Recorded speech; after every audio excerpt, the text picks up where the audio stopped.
People may have a tendency to view others' opinions as criticism, and may even feel they are being rejected. This triggers the need to be defensive, and might even open a door for resentment and eventually sever relationships. What we believe in and what we consider our values is an integral part of who we are. Respect for opinions is not easy, but once you set your intent to have it, gain mastery over self, it becomes your distinct personality art form and communications blueprint for positive interactions with others. Being open-minded requires self-esteem, self-control, and emphatic listening skills. A genuine desire to truly understand what someone is about and how they feel. As you allow yourself to be more sensitive and tolerant, you treat others with greater compassion, fairness, and generosity of spirit. The great thing is, we are not being untrue to our own beliefs and opinions by respecting others. We open ourselves up to other perspectives that might actually help us. We just need to recognize that others are entitled to view things differently than us, and know they will be treated fairly. Join us live for this topic and more discussion on A7. Thanks for watching.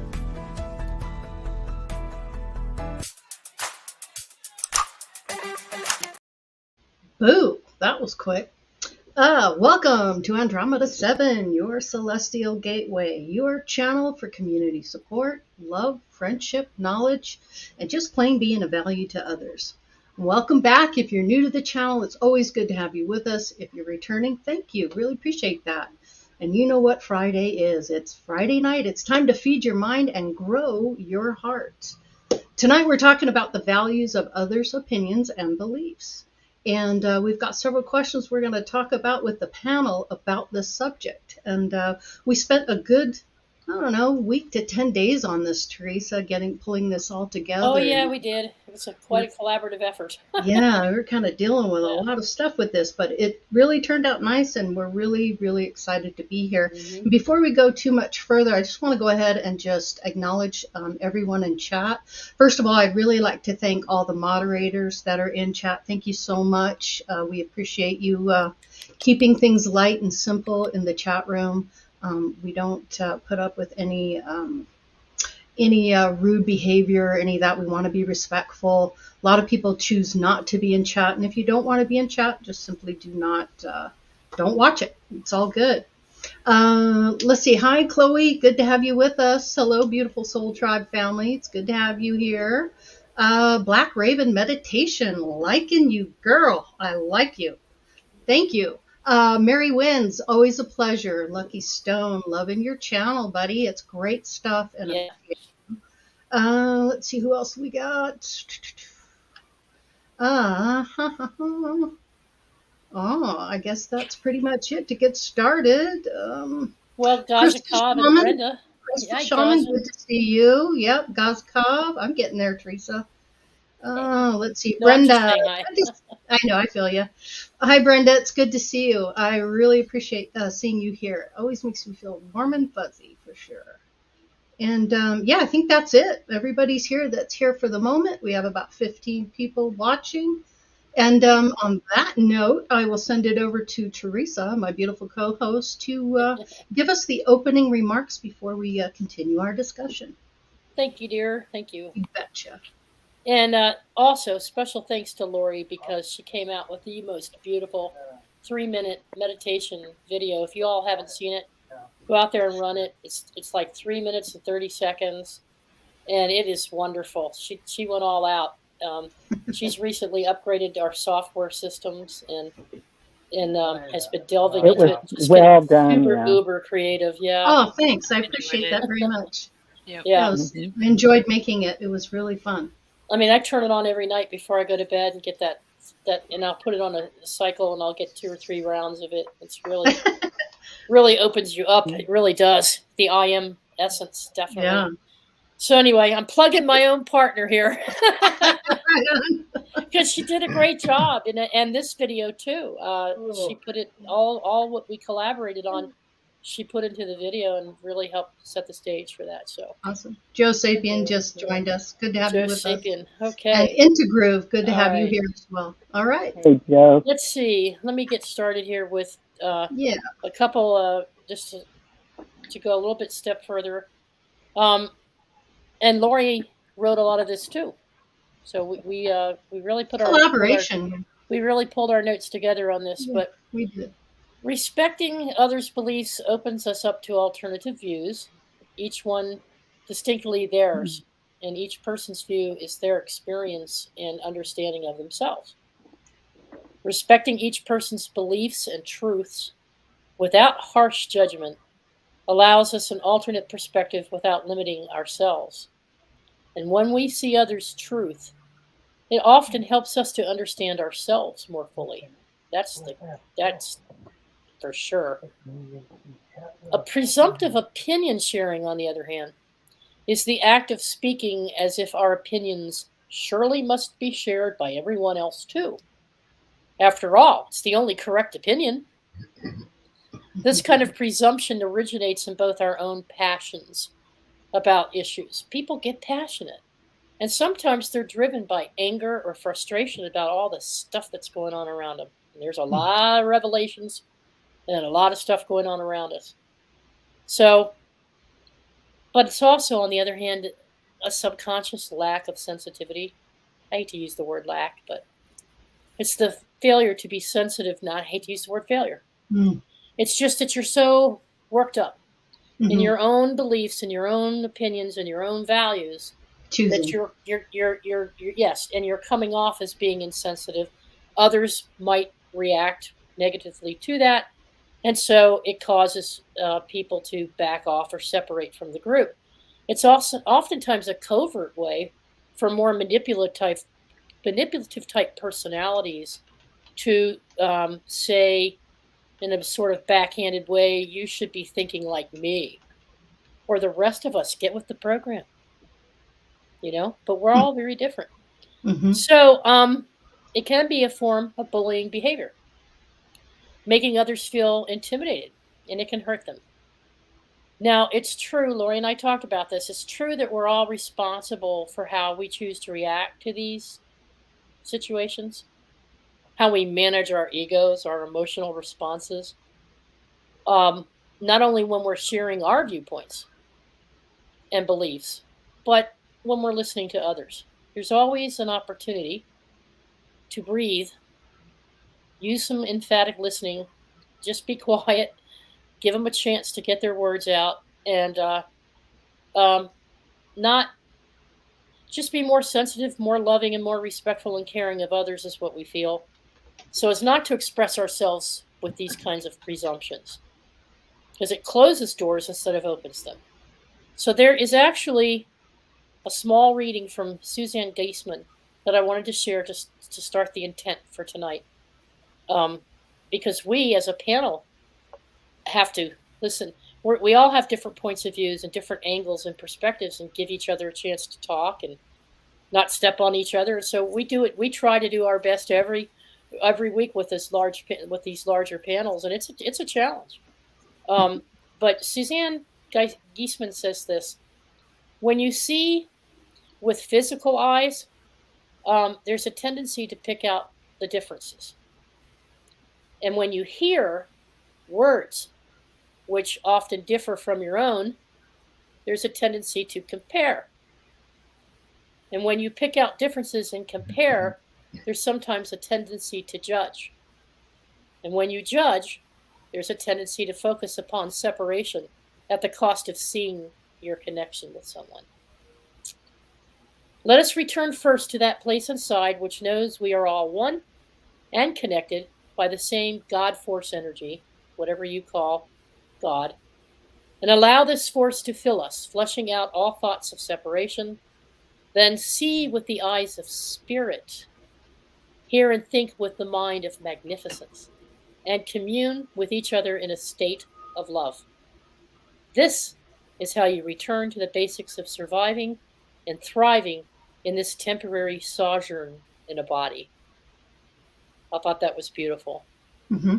And I want to thank Jeannie because she spent some time with me on the phone the other day. We talked for a couple of hours, Michael. more than a couple of hours. And we were able to compare without judgment. We were able to understand how we talk differently about the things we believe in. And we come to find out that there was a heck of a lot of synchronicity, and we're more alike than we're not alike. We have almost the same outlook on things. It's just that how we get there and how we view it and talk about it is slightly different. And it was a wonderful conversation. So appreciate that, Jeannie. No judgment, no criticism, and we really listened to understand each other. So that was a wonderful conversation.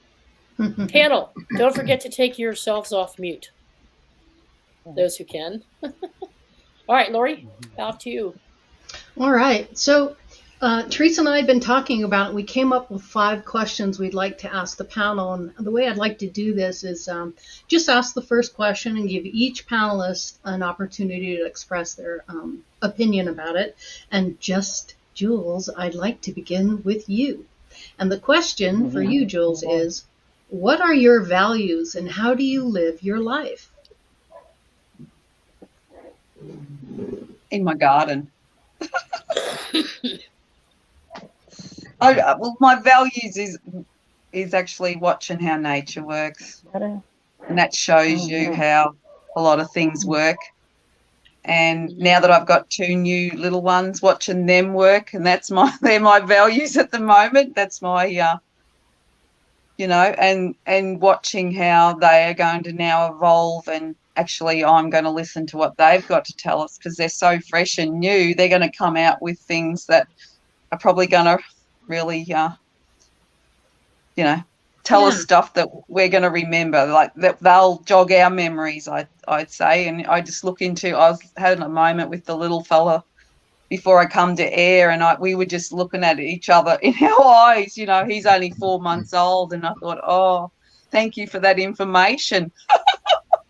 So really your values are your family and the love and the trust that you have between all of you. I would say that's an excellent value to have, no doubt about it. Brian, we know you're on about a 5-second delay, so we'll allow you that extra time to absorb this.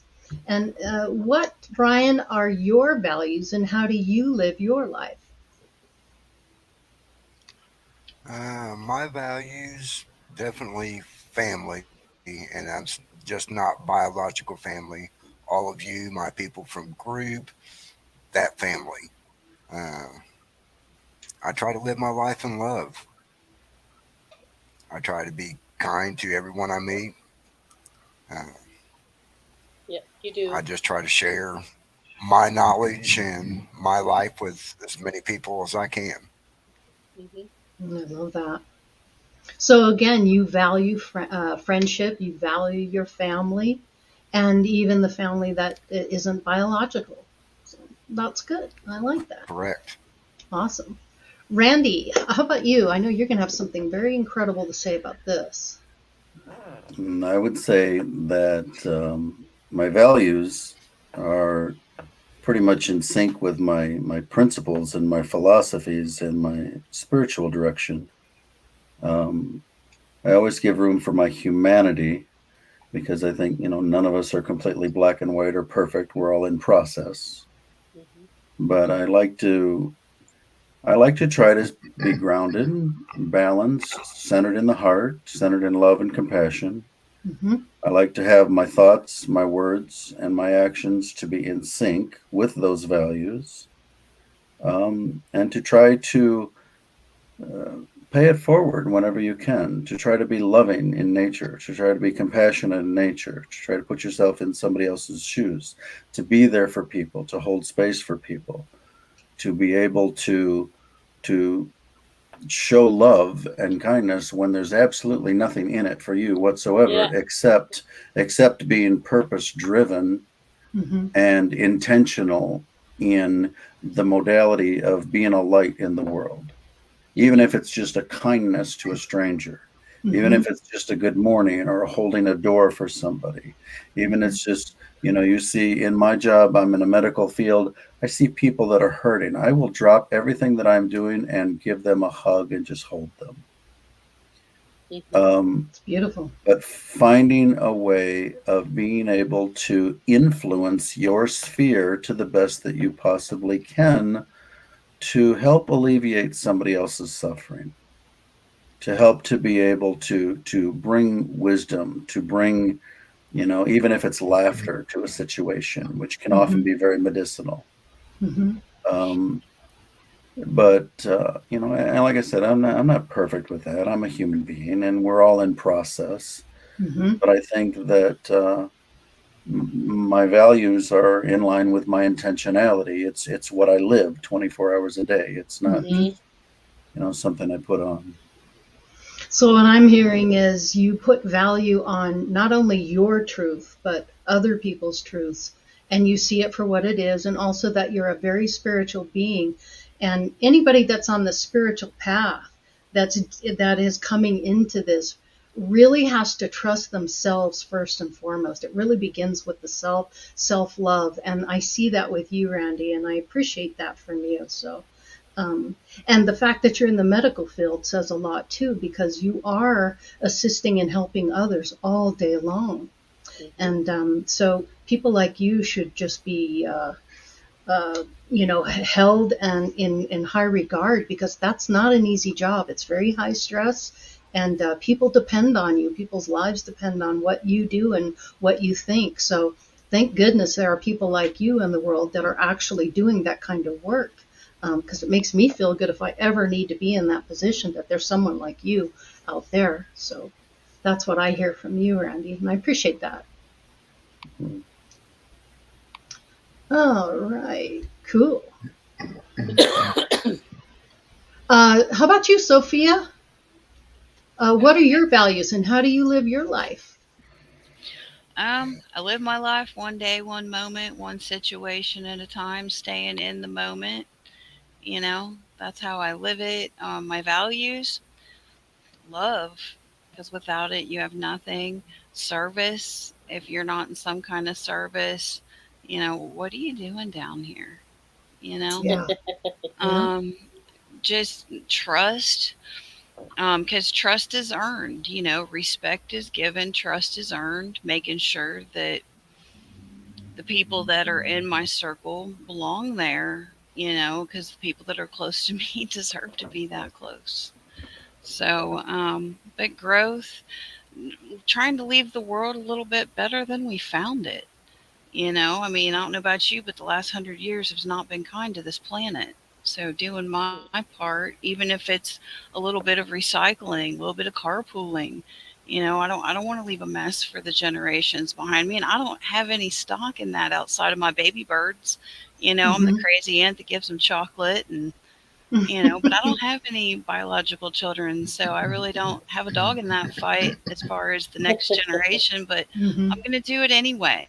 Because I treat people like I want to be treated. Yeah, you have a vested interest in treating the planet a certain way, to treating other people a certain way. Because, listen, a lot of us may come back, and if we do, we want this to be a better world than it is right now. And it's when people come from their truth and from integrity and honesty, not just with themselves, but with others, this is really the core value, in my opinion, of today's modern spirituality. And I hear that with you, Sophia. Also, too, the biggest thing I get from you is really self-love and tackling that. And I think that's really, it's so much easier to love other people than it is to really love yourself. And once you grasp that, and once you really make yourself a priority, that's really incredible in my mind. You can't give it if you don't have it to give.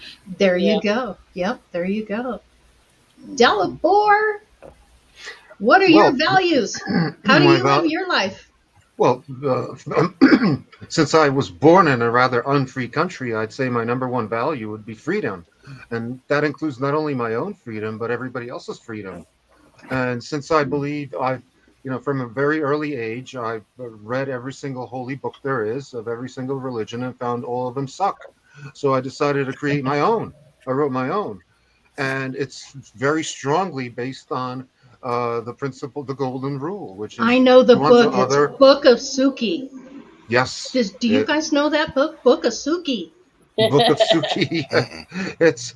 It's yeah, basically do unto others as you would have them do unto you. I strive myself to be the kind of person I myself would want to meet or be a friend of. In other words, to be a good friend, to be there for people, and to add value to any situation I can, whether that's say something stupid or funny or wise, be it as it may, and just try to live as ethically as I can. And those ethics include respecting not only myself but also other people and my relationship with them. So, in other words, don't cause discord, don't be an asshole. Uh, Basically, being of service to other people, But also to yourself as but well. also to And yourself. I Yeah, get that with you, yeah. Delabor. You're of very high integrity. As long as I've known you and you've been on the channel, you've been nothing but a very kind and loving person. And it is Thank you. so greatly appreciated. You show up every single week. I don't think you ever missed a show.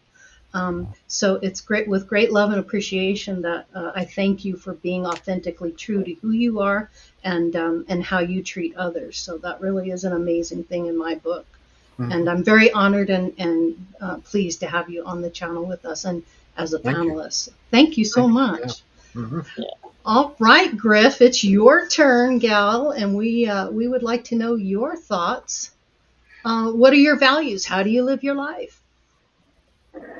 Well, primarily, I start with honesty. You have to be honest, first of all, with yourself, and then in the way you pursue life, with full esteem, and with that, you want to be, of course, you want to be honest, and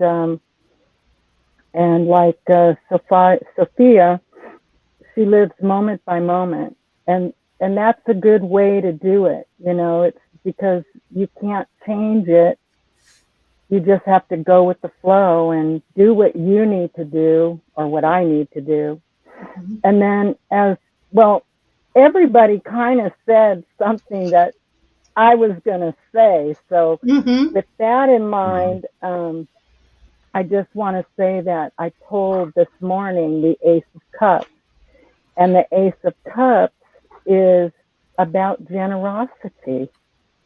And generosity, when you're generous with yourself, with whatever it be, like how Brian and Randy and Delabar and Julianne and the Sophia, and of course Teresa, I've known you for, it seems like forever now, and Kindred Lori, soul. generosity will show you how to love. Yep. Wow. And Yes, it does. so with that, that's what that's what I hold up. That's important, Mm-hmm. generosity. So, And that free but spirit. yes, and that was one of the spirit cards that I pulled this morning, was the Ace of Cups. Gotcha. So, Awesome. Yeah. So the reason I'm repeating some things back after you speak is to see if I'm picking up, and it gives the audience a chance to understand where my thinking's coming from. So, Jeannie, you are a very free spirit in my mind. You don't edit yourself in any way. What you see is what you get. I'm not here to impress you. I'm just here to be me. And I want to thank you for being your authentic and true self. And thank you for being on the panel tonight. Really appreciate your input. thank you. Ditto. All right. So, Thank you, everybody. You betcha. So, Jules, I want to get to the next question, and we'll start. Hang back on with just a second, Lori. Sophia had her finger up. Did you that. want I'm to so say sorry I anything? didn't see that, Sophia. And you're on mute, Sophie. My Go bad. ahead. I was just agreeing with all the jive. Oh, you're Carry going on. right. Okay. Carry on, my friend. Yeah, this is I agree. Yeah, this Okay. is Great. I I think got each something of to us, say. I think Okay. each of us basically said the same thing, just used different words. Kind Yeah, of. and that's my point. What I'm trying to get at is, we may all see the same thing, but we see it in a different way. And so this is just getting people to really think about how you interpret things, and that's why we're doing it this way. All right, let's go to the next question. How do you accept others' opinions, Jules? How do you accept others' opinions? Well, watching, of course, the words they use, possibly their actions in how they, be. I've learned a lot by just watching as an observer. And I've learnt really from being so long married to my husband. I've learnt so much from the generosity of his spirit, and my parents, of course. So it does, by observing, and sitting and just, that's mainly how you do learn how others act as well, is through observing and listening. It's not to say that you don't have opinions about others. You tend to keep that to yourself. So you may sit there and observe and have opinions, but you don't necessarily voice them. That's and I can go back in a situation that happened when the pause we've had over the last few years. I mean, I don't not say anything, as you know. I say a lot. Just saying there are times that you do that. Yeah. And when I was asked a question on a show right at the start, and I just answered it, it's whatever you think. That's really what it comes down to. I mean, you're allowed to have your own thoughts, and I'm not going to say what's right or wrong necessarily. I just go, well, that's exactly how you view it and see it, and you're entitled to that. And that's what I've done in a lot of my videos, is to say that as well, is patience. And you practice your patience, and you just practice, and because you have your own awareness, because of the things you've gone through, you just there's, I know in the situation that's unfolding now, is we're not going to be saying I told you so. That's the thing that's going to be the most probably way of compassion, as a lot of things come out, because everybody's way, is of being, everything's becoming visual to them, which is what this moment is about: revelation and realization in how things are revealing to themselves. And it won't be, I'm getting rather emotional, is because the ones you love, you can't go and be saying, I told you so. Yeah. Because they're only on that path that they know, and they'll let them walk awaken. their own path. Yep. I agree. Absolutely. Because I've had to bite my tongue many times in around my family. Oh yes. Because not everyone sees everything the way I've seen it for so long. Yeah. And it just I've always step away when there's an altercation, because I don't like confrontation. I'm not a fighter, and it's easier to bite your tongue instead of, even though I'm an agitator, that's my job. I would say you're more of a catalyst. Well, thank you, Laurie. I would say so too. Yeah. Yeah. Seriously. Exactly, I mean, to be fair to you, I would say you are a catalyst. Yes, Yeah, I many think of so. us are. Yes, you bet. Mhm. Well, I know over the years in being involved in the community so much, I've had so many say, oh, you're ahead of your time. Well, that can mean so many different things, but I've had it told to me for so many, for so many Mm-hmm. years, and it's not like you're patting yourself on the back, but sometimes you have to say how it is, because who is going to do that at times, right? Mm-hmm. When you're confident in yourself. And I've had to grow in my confidence to be live in front of people. But as you know, the characters that I've dressed up in gave me the confidence to be Mm-hmm. the person I am without having to have all those masks on Mm-hmm. Mhm. Yes. Mhm. in more So ways than one, people. yes. Yes. Oh, I Ryan. just being a Yes. Just Jules. I love it. We have some Brian. Joe. Hang on a second. Joe Sure. Sapiens, Truth Seeker, Gazakov. They all came in later. Hi guys. Wonderful. Hi, Welcome. guys. Yep. Good to have Good you to here. have you with us. Brian, getting to you. How do you accept others' opinions? Or do you? I've learned everybody here, they're on their own journey. Their opinion, their thoughts, their beliefs is all part of their journey. I'm on my own journey. Sometimes our journeys may parallel each other, but no one's on the same journey as me. So who am I to judge someone else's journey? It's what they're here to experience. You know, Mhm. they can give me their opinion. What I do with it is, up to me. It's Yep. not, I You mean, can't if I control don't what want to other accept people their think. opinion, exactly. So if I don't accept their opinion, I'm not going to accept their opinion because it does not affect me, no matter what opinion they give me. Their opinion might be along the lines of my opinion. What I'm thinking along the lines of an opinion. Okay, then I might take something from that opinion, but it's their journey. It, it's what they're here to do. It's what they're here to experience.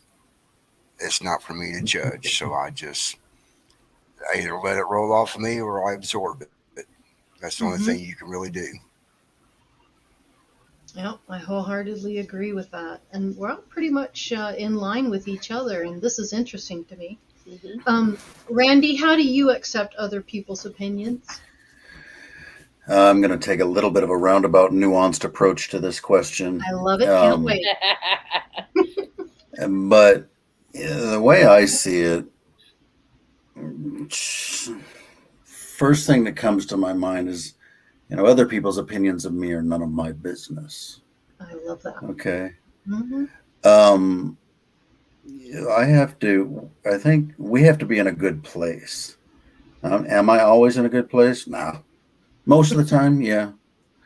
But, for the most part, I think if we're in a good centered place and, we're not coming from ego or responding from ego, then we can kind of perceive and discern where people are coming from energetically.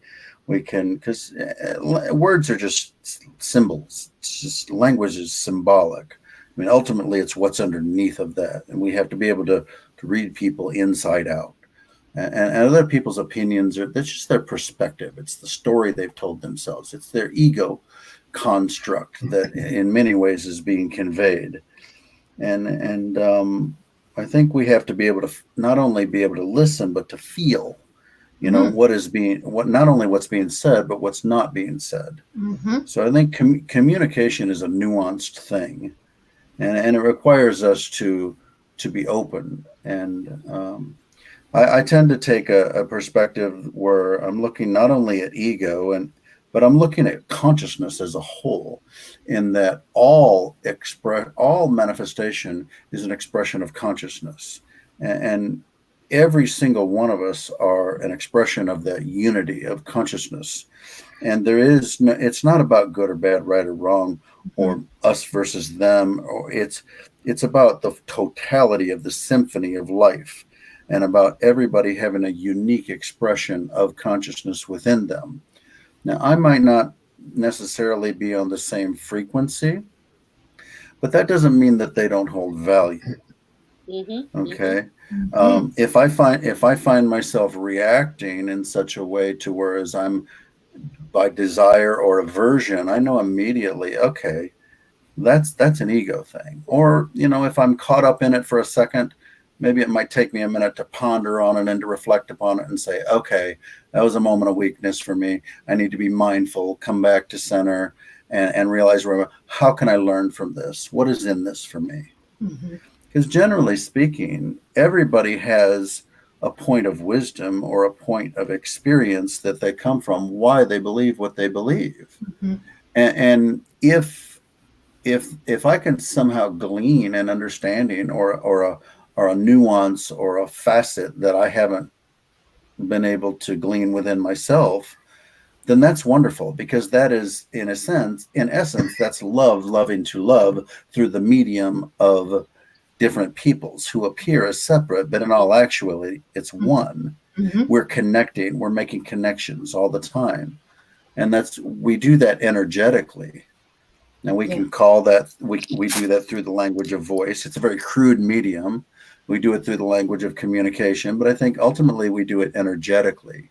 Mhm. I agree. And if we can stay open to others' experiences, others' opinions, I think quite often there's something there for us. you know so I think we have to watch where we're coming from. um as far Mhm. as within ourselves, are we coming from a place of openness? Are we coming from a place of consciousness and what would be the right word? Empathy, Mhm. Mhm. compassion, right? Yep. Mhm. Holding space for others, because I think that's extraordinarily important. Mhm. um Patience. and well, yeah. um so I think it's important that we keep ourselves in a good place. As I said before, am I always 100% that? No. But mostly Mhm. yes. Mhm. And in process for the rest of it. Yeah. And I think little by little, continuing to grow, continuing to evolve, continuing to reach higher levels of consciousness. Mhm. Ultimately, I'm very much rooted in unity consciousness, Mhm. but that doesn't mean I don't slip into old ego stuff every once in a while. Sure. We all Uh, you do. know Yeah. It's I just think Yeah. finding that balance really is the key. yeah, Mhm. I think it's just a matter of keeping it real, being authentic. Yeah. Yeah. And to me, how do I accept other people's opinions? Well, um, I'd like to think I do it in a manner that is conducive to the moment, because each moment has a different nuance. Each moment has a different purpose. Each moment has a different where we need to be and how we need to approach that. You know, Mhm. Mhm. Mm-hmm. so hopefully, if I'm listening very closely Mhm. and I'm hearing Mhm. what my own inner guides, if you will, are telling me, that I'll be I'll be doing the right thing and responding in the right way. I love Um, that, Randy. and I think that's the best we can do, really. I totally agree with you. Yep. I resonate with that big time. Just being true and authentic again to yourself. A lot of people have issues with being themselves, and or they will be people that they're not, or they want to be, instead of just being authentic and true. But I really think that comes with confidence. Once you have the confidence to be who you are, and then finding the balance. That's really what spirituality, in my mind, does for people. It allows you to be balanced and and to be non-judgmental, which it's very easy to be judgmental towards people, extremely easy. In fact, I think we're wired that way, to be that way, and you have to basically kind of fight that at times to not be like that. That's really interesting. Go ahead, Teresa. Yes. Well, I think the spiritual anybody that's on the path to awareness, I would agree. Um, it does so much for you being part of a group or being part of a collective to exchange ideas and information. Have seen though far many more opinionated, stubborn, egotistical people in churches and spiritual communities than anywhere else. And I've worked all over the country in many different types of companies. And I think it's because they are opening up. When you're going through that growth process, there's all these internal cleansing things going on. And you're already torn in different directions, and you're trying to take it all in, and you're passionate about something you've embraced that you synced with, and that becomes your belief. And so you get on That's there and you face people in chat rooms or on shows like this, and you just pound, pound, pound, because it's that emotion and that's compassion, and you're bursting to come out of your shell. But I don't think bad of the person. It's just that I see a lot of it in these types of communities where people say, oh, I've been studying this religion and this faith for 5 years, and I'm an expert at Reiki. I'm an expert at. So they get their opinions and they get their belief systems, and it becomes almost like blinders for, because that's where they need to be right now. And Mm-hmm. so when they express themselves, they don't realize that they're coming across with a battering ram. It's well, it's like step they back and they join these cookie cutter religions because they're expecting yeah, a cookie cutter philosophy. uh-huh, They want everything black and white. This is good. This is bad. yeah, Right. Randy has a comment. Thank you for holding your finger up, Randy. Appreciate that. Something I've embraced for quite some time now is the idea that beliefs are hindrances. They are limitations of consciousness, mm-hmm. and they're self-imposed limitations of consciousness.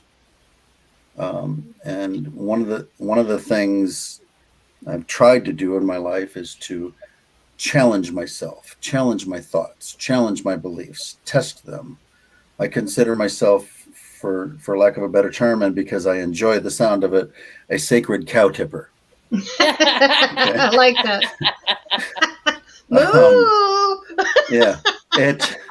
I think it's important that we challenge our sacred cows, that we challenge our entrenched ideas, that we challenge our mindsets, that we open up to new ideas, and that while we may hold to a particular energetic expression due to gnosis, due to experiential wisdom, when it's strictly on the mental plane, it can be quite limiting to our ability to reach greater discernment and greater refinement and greater higher levels of consciousness, because we've imprisoned ourselves into a particular modality. Interesting. Interesting perspective. Yeah. All right, on to Sophia. Thank you, Randy. How do you accept other people's opinions, Sophia? Objectively, all of them. I don't care who it comes from. It can come from deity, guides, genetically similar strangers, which is what I call my family tree, because most of them I'm not close to, because they don't deserve to be that close to me. And my friends, my soul tribes, because they're the ones that speak the same language that I do. I mean, it depends on the person. It depends on the venue. It depends on the dynamic. Are we at a healing circle? Am I teaching a class? Am I doing a reading? Is this my best friend? Depending on the person, the opinion is how I'm going to respond appropriately, because what's most helpful. Because if you want to put it all on the table, it's not about us, as an individual. It's about us as a collective. Are you helping the community grow by what you're saying and how you're interacting? Or are you part of the problem? What's your end game? And I have a lot of short conversations, because I've come a long way in 29 years. So until they know they're privileged to that information. Period. You jest. Yeah. I mean, I love that. I look at it this way. The whole reason that I stepped into the spiritual community, the whole reason that I'm not watching this from my big TV downstairs eating Doritos and Diet Coke, there are very gifted people that are self-destructing all over this world. And I believe all of us, if not most of us, have had the privilege to survive ourselves. And I'm sick of stepping over bodies. So if what I have to say is going to have one person a reason to say, you know what, maybe she's right. Maybe she smiled and she meant it, because I do. And there's nothing you can do about it. You know, if someone has an opinion, they're usually talking from a scar. If they're animated about it, let them talk. Be like, look, I love you enough to give you 5 minutes. You start backing me into a corner, we're going to have to, different. You can receive an opinion on so many ways. It's a very broad question, but gracefully helpful, and sometimes no is a complete answer. Right. Yeah. And do you have to respond to everyone's opinion? No. Right. You can be like, oh, bless your heart, and keep trucking. It doesn't all have to be a rabbit hole. Right. Yeah. I love that. You're a breath of fresh air, Sophia. Thanks, love it. babe. I love your honesty. It just, I love people who can be authentically themselves, and they don't pick any bones about it. This is me. This is who I am, and you can take it or leave it. It's all good, right? It's a privilege to be on this planet, a privilege to be in a body. Yes, I agree. Yes, it's a gift. And when you finally heal your scars and stop destroying yourselves and those around you, then you're usable by spirit. Absolutely. When you stop self-destructing, then you're off the bench. Okay? And I have been granted that privilege. And I'm going to make the most of it. And I'm going to make as many people smile and laugh with me. If they don't like it, there's 7.8 billion people on the planet. Half of them, a third of them, do the math. That my time is my most valuable asset. Let's do something cool. Yeah, definitely. Love it, love it, love it. Dalibor, how about you? How do you accept other people's opinions? Well, that's really easy. Based on whether or not they edify me or don't edify me. And it's like the people whose opinions don't edify me, I just ignore, and the ones that do edify me, I will concentrate on and interact with, in the hopes of maybe getting a better perspective myself. It's like it doesn't make any sense to concentrate on all opinions being equal, because if somebody's opinions just piss you off, then that's not a good interaction. It's like you're not going to focus on all the foods in a restaurant's menu that you hate and say, oh, I hate this restaurant because they serve potato salad. No, I'm never coming here again. I love that. Oh, that's great. Oh my God. And sometimes sometimes another person's opinion is well founded, but it could be out of place or whatever. And you might not even be speaking the same language. It's like if you walk past a dog and he's barking at you, how do you know he's not cursing you out? Yeah. Yeah. So it's all based on how you respond to that opinion and what you do with it ultimately. That determines how you should what kind of attitude you should have. I love that. Thank you, Dalibor. Teresa, go ahead. I'd just like to follow up with Dalibor and back him up on that. Dalibor, some of the deepest shadow work I've ever done has been because I was triggered by someone who rendered opinion so strongly that it just set off something inside of me. And this was about a year ago. And it happened to me periodically. It was sort of a pattern. And once I recognized that I had the pattern of doing that, I realized, oh, there's something to this. The universe has brought this energy to me. I've reacted to it that way. I didn't do a very good job of controlling my emotions. But it's like I got to work on something here. And then it opens a window for me to see inside my own soul.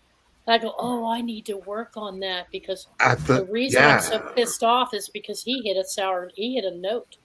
But at the same time, nobody up to something else. I agree. But at the same time, you have to also, in the back of your mind, keep in mind the fact that nobody has an opinion just to piss you off. They have an opinion based on their own with the sole purpose.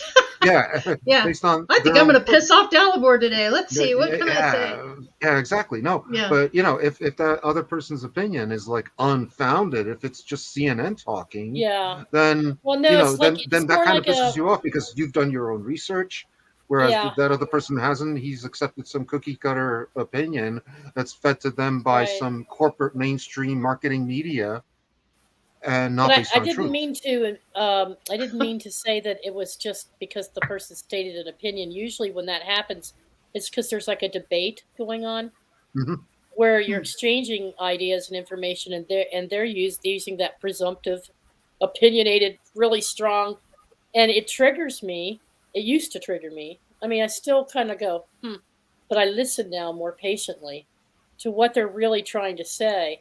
And why are they chopping me off and cutting me off and telling me, no, you're wrong? You know, Hmm. Hmm. so Hmm. that's what I'm talking about. And so afterwards, I usually go back and Lori knows this. I process things and I break things down, and I look Cancer in you. always. It's the cancer. I look at it and I go, what is this for me? What's good about this for me? Hmm. Why am I feeling like this? Hmm. And what's good about it for me? Now I could do it without the emotions. Now Hmm. I can listen to it and go, think about it and process it and come back and go, oh, without Hmm. all that crazy drama and emotion. Yeah. Yeah. Hmm. Or without thinking somebody was being insulting me, or turning my back on them or causing division. I don't do that Yeah. anymore. Or that But I person could was be very coming from. opinionated myself.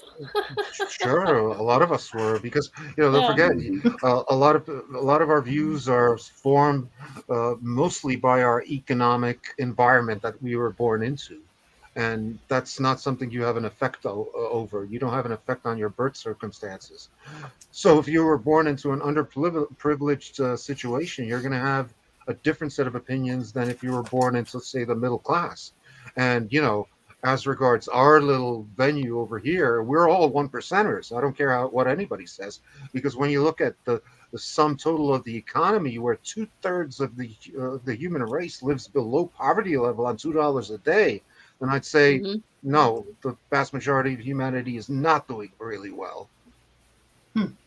And they're of course going to have a different set of opinions than people who come from a privileged background like we do. Hmm. Hmm. Yeah. Fascinating. Thanks, Dalibor. Excellent. Jeannie Griff. I love that nickname, Griff, by the way. Thank you. I like it too. I grew up with it. I love it. So, How do you accept other people's opinions? well, with all that's being said, Hmm. that has been said, I concur with pretty much everything that's been said. Hmm. And I understand it, and the understanding that I have of it is that everyone has an opinion, Hmm. everyone. And whether it's based on whatever it's based on, it could be based on their culture, like it's already been stated, how they Hmm. grew up, what's their Hmm. economic background, what's their background in their education. That has a lot to do with it, and what area of education. But when you go back to the when you go back to the original, I would say the original at this point. But when you go back to the Telestay, back in their day, their ideal function was to find beauty and the elegance in everything and in the nature. So if I can find that, then I feel better about that relationship. Hmm. Okay. Um, So what's right about it, as Jules likes to say? What's right about it and not what's wrong about it. at least look, at least have an idea within your own self that they do have an opinion, Hmm. and then to be respectful for that opinion, Hmm. because that's where they come from, and everybody begins with what they know. And Hmm. so you have to respect that platform that they're coming from. And there's so many things, the people have on the panel have said so many great points. They've had so many great points that for me to go over it would just take time up on our panel. But I agree with everybody, and just to find the beauty of it. Thank you, Griff. Thank you. Jules, you had a comment? Well, I'm just going to comment on what I know from growing up in my family. Mum always says she's got 4 different girls because we all do things differently. So we all grew up in the same household and none of us are the same. Mm-hmm. That's true. We all had this, like Dad was working class. I mean, of course, it depends when probably the position you come in the family has a lot to do with it. But I just look at my sisters and there's not a lot that's identical. That leads me into a segue question here. Do you create your own reality, Jules? Well, in my opinion, and I believe we do. In my own free will that I do have, we do create our own reality. Because again, only going from what I know from my life is working class people. Yeah, and then I went into business with my husband. Now, that was a very out there thing for the family and all people I grew up with thinking. And I heard people go, how can you run a business? Yeah. Right? Yeah. And that goes for all the things I have done is through learning these tools that I have, I suppose. In one thing that Ian first said when we went in the shop, oh God, what if this doesn't work? And he says, I'm not even thinking that it wouldn't work. So that has, in my lifetime, that's where I probably started flipping everything, just from those simple words. And then all the rest of the things that I've done is able to manifest. And I've done that. I can prove I've done that by creating it through the words I use or writing it on the shower or whatever it is. So I do believe that we do create our own reality through the eyes that you have only got to see,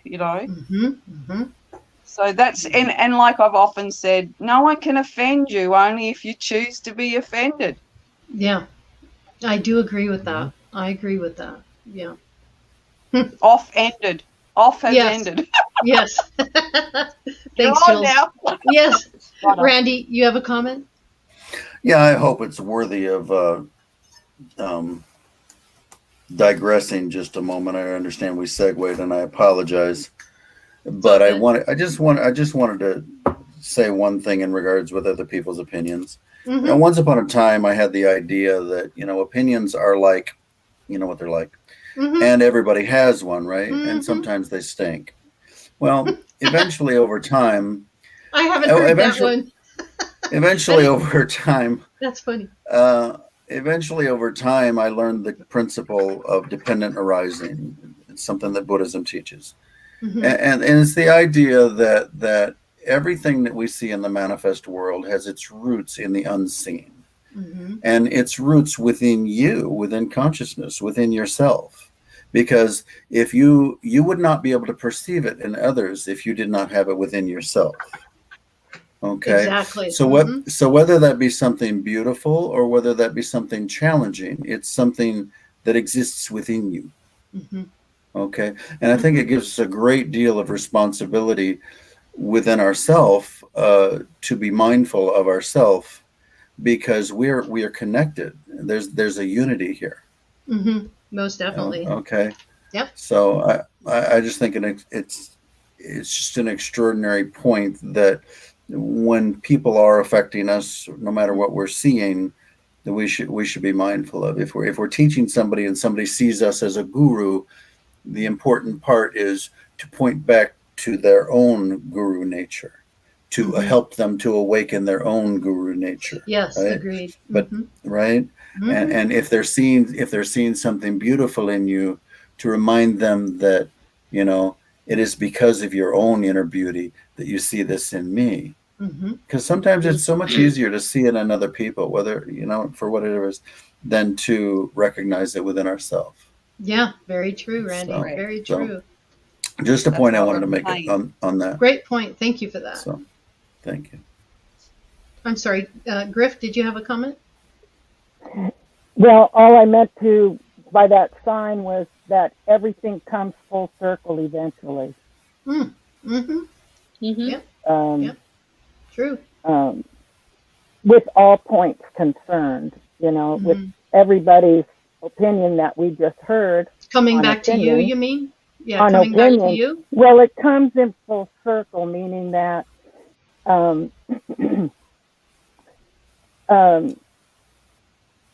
when we've already gone over values, we've gone over what how we live. So when we are sometimes confronted with an opinion that we may not agree with, or we know that there's facts beyond that opinion, you just have to let it come full circle, because eventually that person may not be that minute, but eventually that person will come full circle to have the same understanding that you may have at that moment.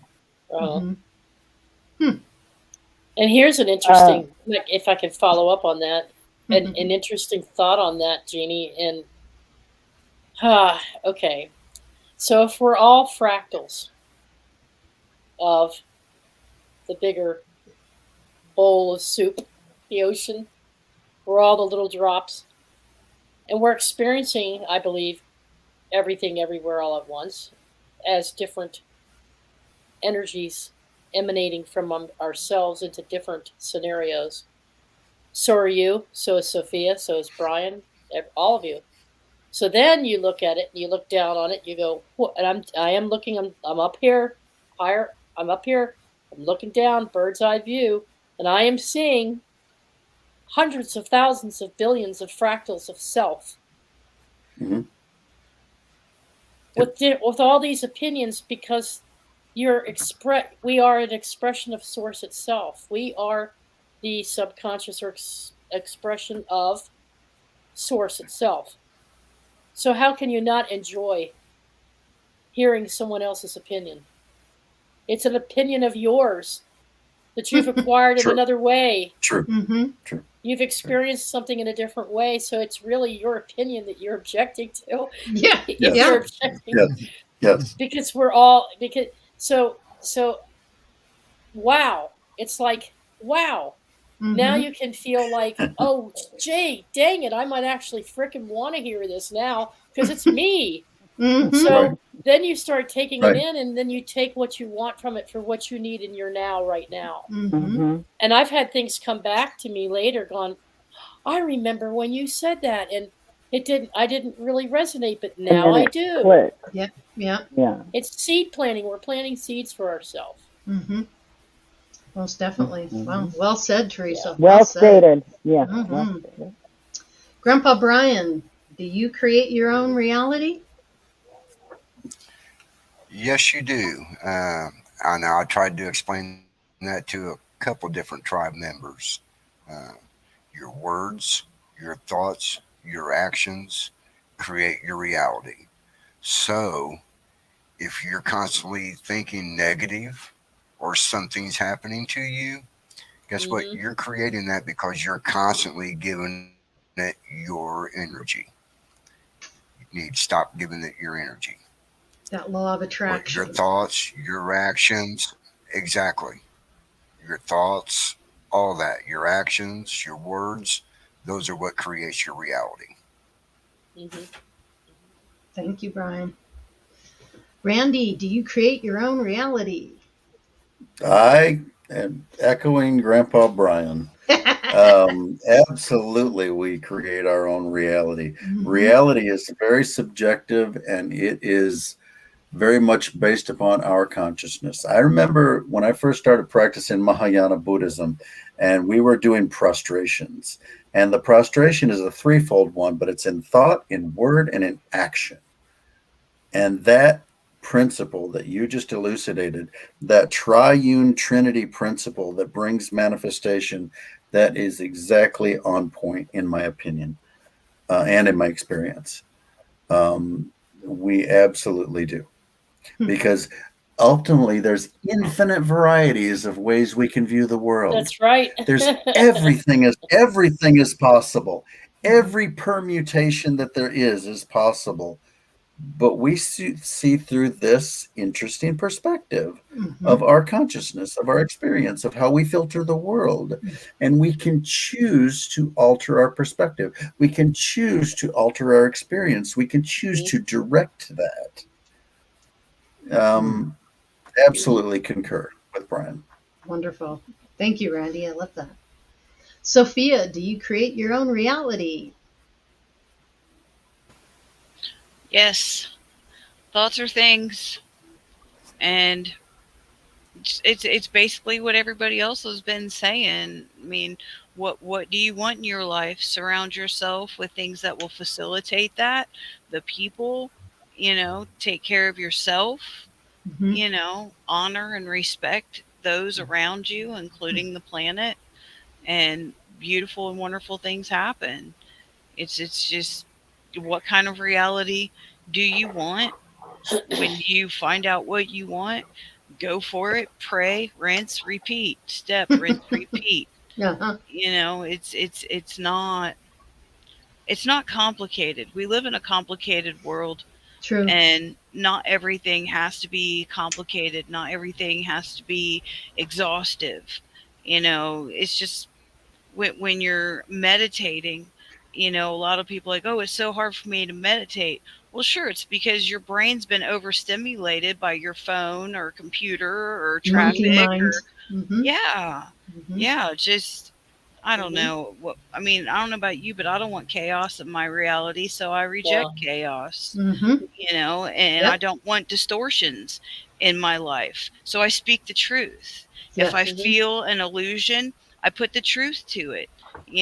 That's why being close to me is a privilege, because if the proverbial whatever hits the fan, I want somebody who's going to have something, important to say to me, because we all have our moments when we have grief, loss, emotion that can kind of put us in a subroutine.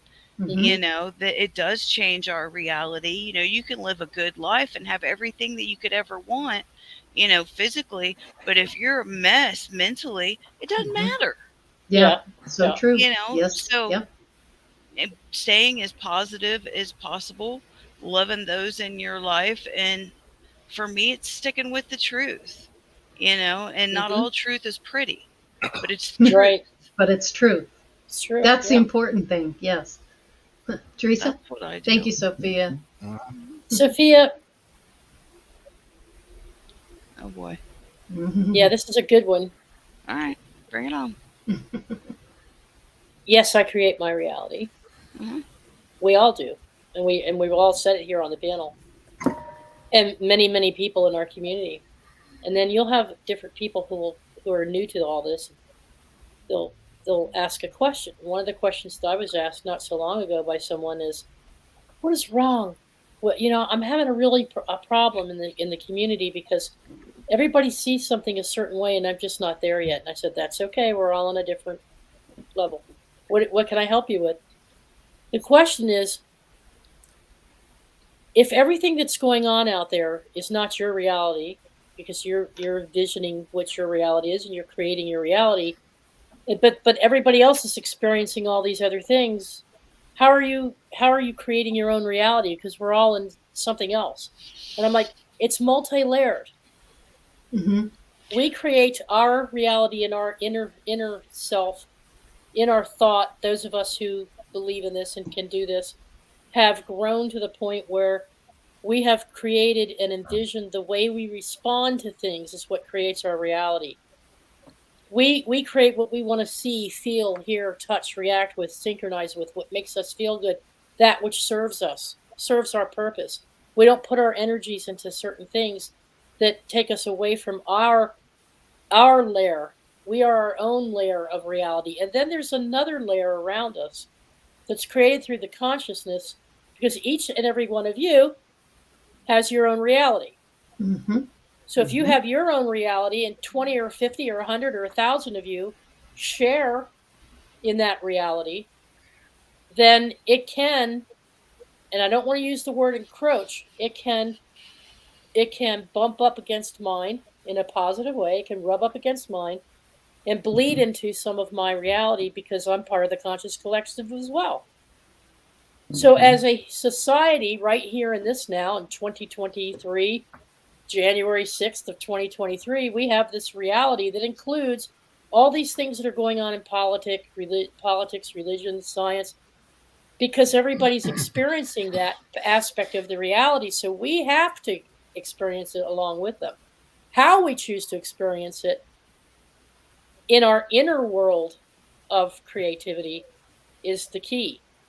So I do believe we create our own reality, but it's almost like it's our inner reality, our inner knowing, our peace, and everything else that surrounds us is another layer of reality. Am I making sense? That reality is multi-layered. Yeah. That we have our own, and then a shared reality. We have a shared. I have this right now is a shared reality with you all. Yes. Yes, it is. Right. Mm-hmm. There's other people not seeing this, hearing it, listening to it. It's not their reality. Right. Not yet. Not yet. Yep. Randy, go ahead. Randy. I would call that individual consciousness, group consciousness, collective consciousness, and it builds on in those layers. I would say that because we can enter into a group mind, a hive mind type thing, and yeah, I mean that's the way I would put that. Yeah. But I also echo what she's saying. That is layers. I like that. Delbor, do you create your own reality? That depends on what you mean by reality. How do you define reality?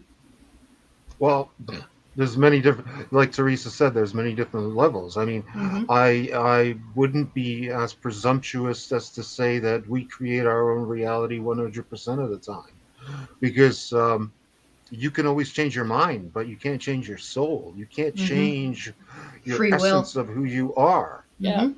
Because the inner I, the ipsissimus never changes. The oversoul never changes.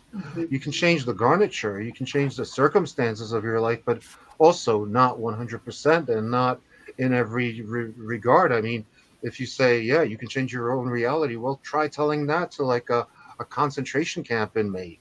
Yeah. To what degree can they change their reality? Not much.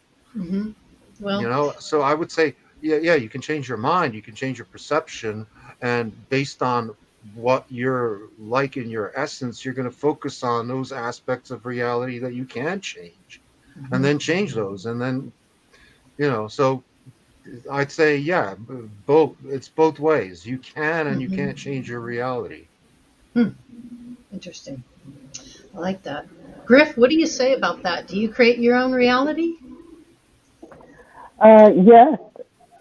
In most circumstances, I would concur that we do. And then on the other hand, circumstances come in our world, in our reality, and we have to regroup. We have to change some things up. There's a lot of changes that happen over a lifetime. So, like, for instance, who's the cat that got in that accident just a couple of weeks ago? Mr. Francis? I mean, you get into an accident, that changes your reality. I mean, what if somebody, for instance, ends up transitioning because of that accident? So there's things that change constantly. It's constantly changing. It's a variable, it's mutable, it's,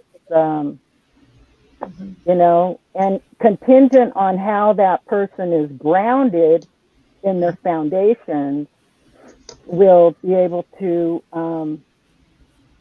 assist in moving on with any kind of bumps in the road that come along, and you learn how to get over these things. And some things you just don't get over, and then some things are easier as the years go on. Mm-hmm. And again, there's points that all the panel have mentioned. I'm the last one in the group. I can see all the points of view and how they're so relevant in our lives, in our realities. Mm-hmm. And as an individual, as a core family, and as a collective family. So they're on different, and then there's time frames, different linear time. So Mm-hmm. Yep. It's all how you manage through that reality. Mm-hmm. But we do make it. Yeah. Yeah, how you get through it. Yeah, for sure. Yeah. Thanks, Griff. So we are coming to the end of the show here, but what I'm going to do is I'm going to combine the last two questions and put them together.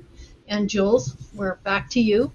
And I'm going to ask you, are we one and the same? Do you see others' points of view?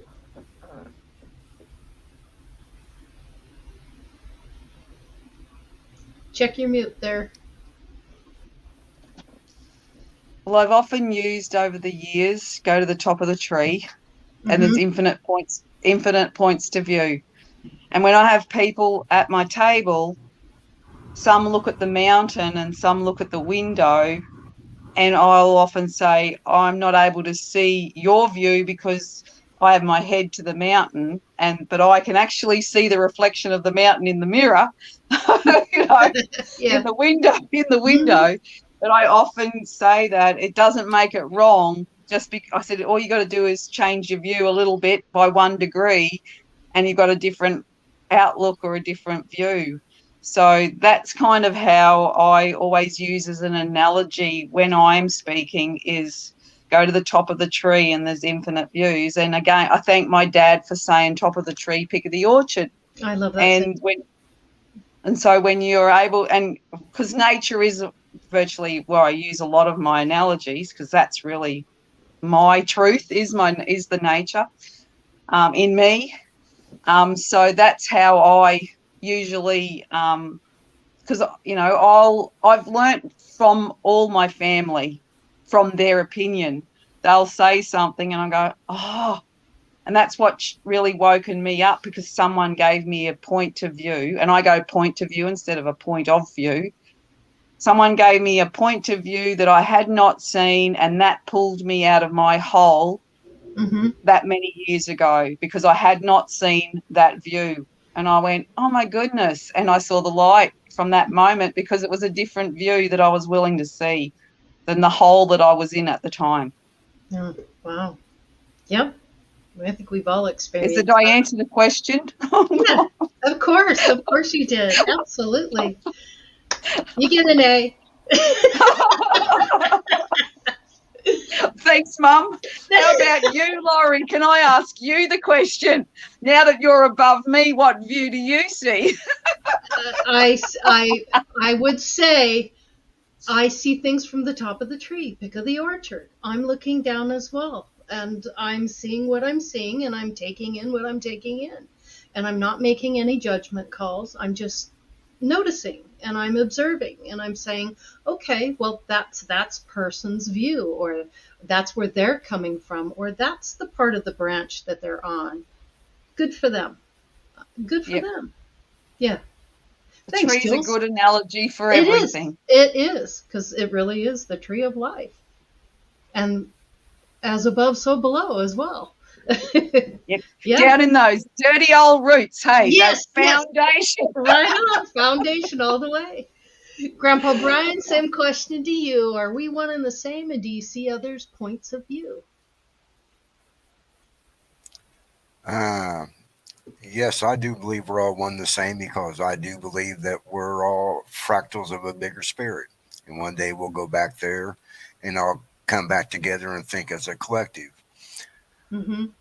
I do value other people's opinions when I do believe that opinion serves my best and highest interest. So I use discernment on the opinions that people have given to me. One last thing I like to say, I have a Hmm. little sticky pad up above, no, up above my light switch right by my door frame. At the Hmm. very top of it, it says, "Be kind to everyone you meet today."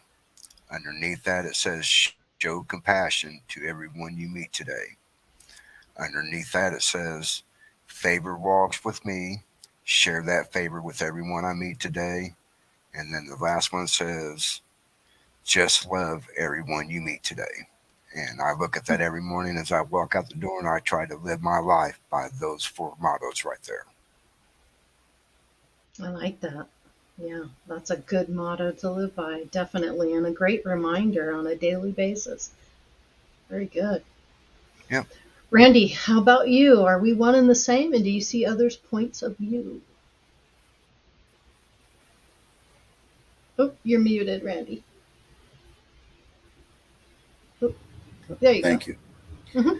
Um, we are simultaneously both and neither. We are in infinite variety of one single mind that is manifested in order that it can know itself. Yeah, Ultimately, ultimately everything begins and ends. The Alpha and Omega is love in the heart, and that is the that's. expression that unifies every single one of us.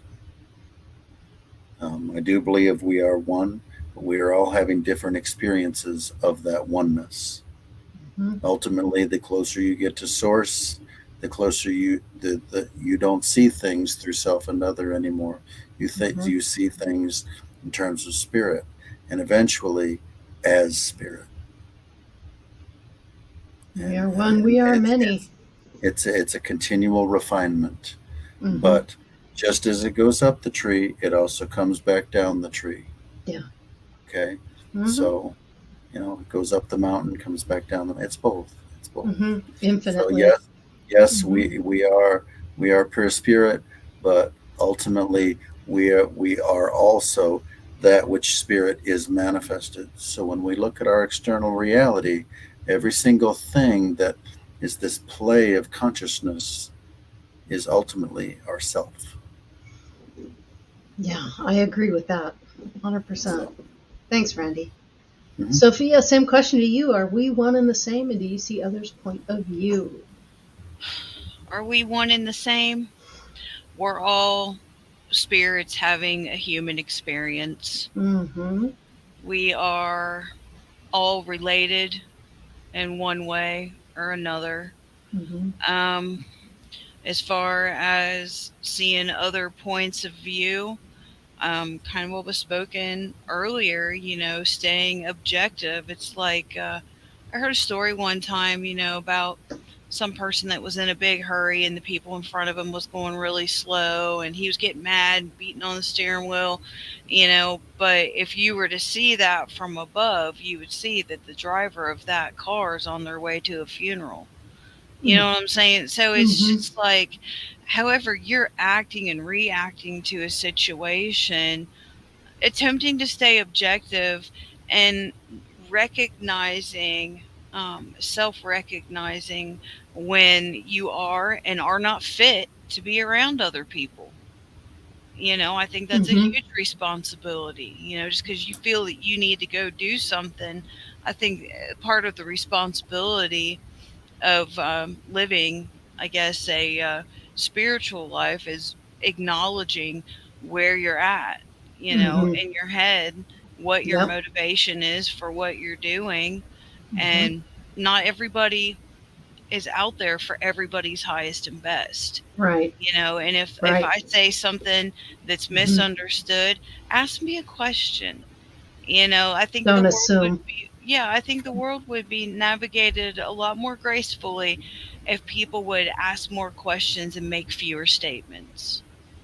Mm. So, yeah, because if you're being misunderstood, Mm-hmm. I don't like we said earlier, I don't think anybody gets up and says, "Hey, I'm going to go ruin so and so's day." I Yeah. think it's just this person's on this level, this person's on this level, and sometimes you miss. And if that person is important enough to you, then you'll ask questions to find out what's really going on. I love that. That's point of view for me. Yeah. But Very good. yeah. Very good, Sophia. Love that. Delboro asked Teresa, go ahead. Go ahead. So, yeah, I mean, are we all the same? Or do I see other people's points of view? Yeah, obviously I do. But you can't resonate with everybody's point of view, but you can understand where they're coming from. Right. Because Yeah. we live in unique times. This is a unique time because basically our entire civilization that's taken us here from 6,000 years ago is collapsing all around us Yes, in every agreed. respect. I agree. And it's basically circling the drain. So you're going to have a lot of confusion, a lot of conflict, and it's difficult to keep one's head level. Only know that the final result of this is that what kind of world are we heading towards? Well, it's going to be a lot like the slums of Nairobi. That is our future. So if you become attuned to that or cognizant of it, then devil may care. Thanks, Delboro. Teresa, you were going to make a comment? Yeah, that's okay. There's always going to be individuals who are at a certain point in their growth where they're still going through something, either a trauma or a past trauma, or they've got patterns that they're having a hard time breaking. And so they will, and I think we use labels far too much in this world. We call them psychopaths or sociopaths, or because that's, for lack of a better term, trying to find a way to describe these people. But they have a pattern of communication, and sometimes to make themselves feel better, they have to tear other people down. And so they put out these opinions about a person without any fact or basis, and they don't go to the person to get to know the person better, or to say, hey, did I misunderstand you? Or they don't want to work it out with you. They rather go behind your back and tear you apart, tear you down, and ruin your reputation. Spread rumors, spread lies, spread gossip. And with those folks, all you can really do is send them as much love as you can, because they're another aspect of you, and they're part of the greater community. And whatever they have to go through, you send them intent. You send them intent, and you don't hold grudges, and you don't bash them. You don't respond. The best response is a no response when something like that happens. It speaks volumes, doesn't it? It speaks volumes. And so really the best thing to do is to just not accept it as your reality, because you know your own truth, and you know you didn't do or say any of those things. Right. Or hey, there must have been something. Maybe I did do something and it's like being misinterpreted. I don't know. But it never ceases to amaze me how it can roll. It can pick up like a magnet, attract people and affect other people. And so next thing you know, you've got 5 people doing it, 10 people doing it, and then they're in a clique where they're all saying these things about this person or a group of people that simply isn't true and never was. But it's become their reality because they have manifested it. Right. Because of one person who's so highly opinionated or judgmental that they held a grudge for whatever their reasons are. And I don't think it's because they're sociopathic or psychopathic. I think they've been damaged in some way through their own experiences in a not so great way, and they're still going through it. So what do? You hate them for it? You don't listen to their opinions anymore? You don't respect them anymore? No. Send them love. Maybe others will gravitate to them and help them in different ways that you can't help them with. But what you can do is you can always be open-minded about some things that they may have said, and never treat them bad. Never make them feel even worse than they already are, but you have to set healthy boundaries. So there's a difference between accepting people's opinions and setting healthy boundaries. Yeah, Right. I agree. Sophia, you had a comment. Thank you, Teresa. Uh-huh. A lot of times when I'm dealing with somebody that is tap dancing on toxicity and unhealthy. I love that. Kind of what Lucky was saying in chat earlier. Mm-hmm. Throw an awkward silence in there, Yeah. or whisper. Yes. Yeah. Mm-hmm. Make them or repeat what they said immediately, not with a sarcastic tone, but as they delivered it, repeat it, because sometimes people get ahead of themselves instead of reflective listening. They're always thinking, what am I going to respond? What am I going to respond? You know, True. instead of Yep. a tender, productive conversation, it turns into a lightweight banter. I don't have time for that. If I want to Yeah. argue with somebody, I know who to call. Yep. You know, Yep. but interjecting pause Yeah. and silence, because if somebody's talking over you, they feel what they have to say is more important what you have to say. So maybe that Agreed. conversation needs to stop sometimes for Good a point. while. Really good point, Sophia. Yeah, Yep. it just depends on the person. It really does. And there's nothing across the board. Yep. And that's why these kind of discussions and circles are important, is because Absolutely. you have a lot of different Mhm. approaches and people to help navigate a very complicated world. Yes, so true. Well said, Sophia. Thank you. Awesome. Griff, we're going to end the show with you. Yeah. Are we one and the same? And do we see others' point of view?